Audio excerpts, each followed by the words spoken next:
Olá, sejam muito bem-vindos. Hoje a gente vai botar a mão na massa e construir do zero um sistema bem prático para gerenciar notas de alunos. E o mais legal, vamos usar só conceitos básicos de Python para mostrar como ferramentas simples podem criar algo super útil. Então, a grande pergunta que guia a gente é essa, né? Como é que dá para montar um sistema de notas funcional com literalmente poucas linhas de código? É exatamente isso que vamos desvendar juntos. Para organizar nosso raciocínio, o nosso roteiro vai ser este. Primeiro, a gente define o desafio. Depois, constrói a fundação do nosso código. Em seguida, a gente liga o motor, que é a lógica principal. Aí vemos o resultado final e, para fechar, um resumo de tudo que aprendemos. Ok, vamos começar. Primeira parte, o desafio. Aqui a gente vai deixar bem claro o que exatamente o nosso programa precisa ser capaz de fazer. O nosso objetivo é bem direto ao ponto. O sistema precisa conseguir registrar vários alunos, um por um. Para cada aluno, a gente precisa adicionar 3 notas. Depois, ele tem que ser esperto o suficiente para calcular a média de cada um. E no final de tudo, mostrar um relatório completo para a turma toda. Entrando na segunda parte. A fundação. Para construir qualquer coisa, a gente precisa de bons materiais, certo? No nosso caso, os nossos blocos de construção principais vão ser 2 estruturas de dados super importantes do Python: os dicionários e as listas. E tudo começa com esta linha, a primeira de todas: turma igual a chave. Com esse comando simples, a gente está criando um dicionário vazio. Pense nele como se fosse um fichário, sabe? Um arquivo principal onde a gente vai guardar as informações de toda a turma. Mas o que é um dicionário, afinal? Bom, ele funciona com pares de chave e valor. Na nossa analogia do fichário, a chave é como a etiqueta na pasta de cada aluno, ou seja, o nome dele. E o valor? É o que tem dentro da pasta. No nosso caso, a lista com as notas. A segunda peça da nossa fundação é essa aqui: notas igual a array. Isso cria uma lista vazia. Ela vai ter um papel temporário, mas muito importante: guardar as notas de um aluno de cada vez, antes da gente arquivar tudo direitinho.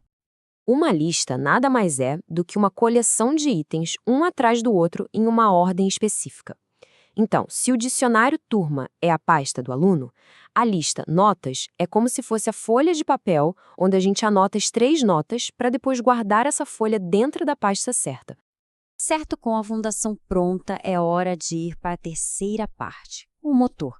É aqui que a mágica acontece. A gente vai construir a lógica que vai coletar e organizar todas as informações. E o coração do nosso motor é este comando, while true. Ele cria o que a gente chama de loop infinito, um ciclo que fica se repetindo e repetindo. Isso permite que a gente cadastre quantos alunos precisar, um depois do outro, sem que o programa pare sozinho. E a lógica dentro desse ciclo é super sequencial, bem fácil de seguir. Primeiro, a gente pede o nome do aluno. Segundo, a gente checa se a pessoa quer sair do programa. Terceiro, a gente coleta as 3 notas daquele aluno. Quarto, guarda tudo no dicionário.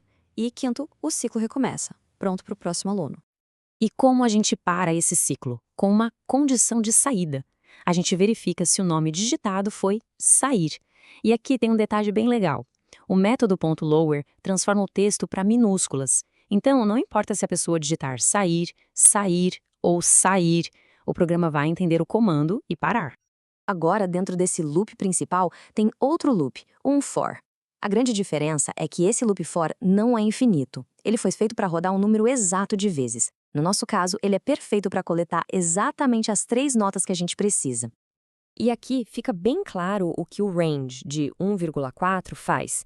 Ele gera uma sequência de números que começa no 1, mas para antes de chegar no 4. Então o resultado é 1, 2, 3. Perfeito para a gente pedir a primeira, a segunda e a terceira nota. Essa linha de código pode até parecer a mais complicada do nosso script, mas na verdade ela é só muito eficiente, porque combina várias coisas de uma vez. Vamos quebrar ela em partes para entender melhor. Funciona assim, ó. A função input da ponto é quem pega o texto que a pessoa digita. Como o input sempre entrega um texto, a gente usa a função float da ponto para transformar esse texto em um número com casas decimais, que a gente pode usar para fazer contas. E a fstring, que é SF antes das aspas, é o que permite a gente montar uma mensagem dinâmica colocando o número da nota e o nome do aluno direto na pergunta. Depois que a nota é digitada e convertida para número, a gente usa o método .append. Ele basicamente pendura essa nota no final da nossa lista temporária Notas. A cada volta do nosso loop for, uma nova nota vai sendo adicionada à lista. E aqui, este é o momento crucial. Quando o loop termina de coletar as 3 notas, essa linha é executada. Ela pega a lista Notas, agora completa, e guarda ela dentro do nosso dicionário Turma, usando o nome do aluno como a chave. Pronto. A pasta do aluno agora tem sua folha de notas. Chegando na quarta parte, o resultado. Agora que os dados estão todos guardadinhos, é hora de processar tudo, calcular as médias e mostrar o resultado final. Para mostrar os resultados, a gente usa mais um loop for. E o método .items é uma mão na roda. Quando a gente usa ele num dicionário, a cada volta do loop ele entrega para a gente, de bandeja, tanto a chave, que a gente está chamando de aluno, quanto o valor, que é a lista de notas. O cálculo da média em Python é muito elegante. A função sum simplesmente soma todos os números que estão dentro da lista de notas.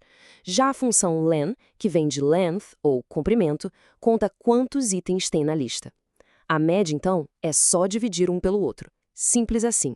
E o nosso objetivo é chegar numa saída de dados assim, limpa, organizada, mostrando o nome do aluno, a lista com as notas dele e a média final. Tudo bem formatado. E é esta linha de print que produz aquela saída. De novo, a gente usa fstring para montar a frase. E olha que legal esse detalhe final. Media.2f. Isso é um truque de formatação que avisa ao Python para mostrar a variável media com exatamente 2 casas decimais. Fica bem mais profissional. Ufa! Chegamos na reta final. Parte 5, o resumo. Vamos só recapitular rapidinho as ferramentas que a gente combinou para criar esse programa. Nessa nossa jornada, a gente viu na prática como usar dicionários para organizar dados, como usar listas para agrupar informações, o poder dos loops while e for para controlar o fluxo do programa e também usamos funções essenciais, como input, float, sum e len. E para fechar, as f-strings, que deixaram nossa saída de dados muito mais dinâmica. E para encerrar, fica a provocação para continuar pensando. Que melhorias poderiam ser feitas neste código? Talvez adicionar uma validação para garantir que as notas estejam sempre entre 0 e 10, ou, quem sabe, a capacidade de salvar os dados em um arquivo para não perder tudo quando o programa fecha. O que foi construído aqui é só o começo. O céu é o limite.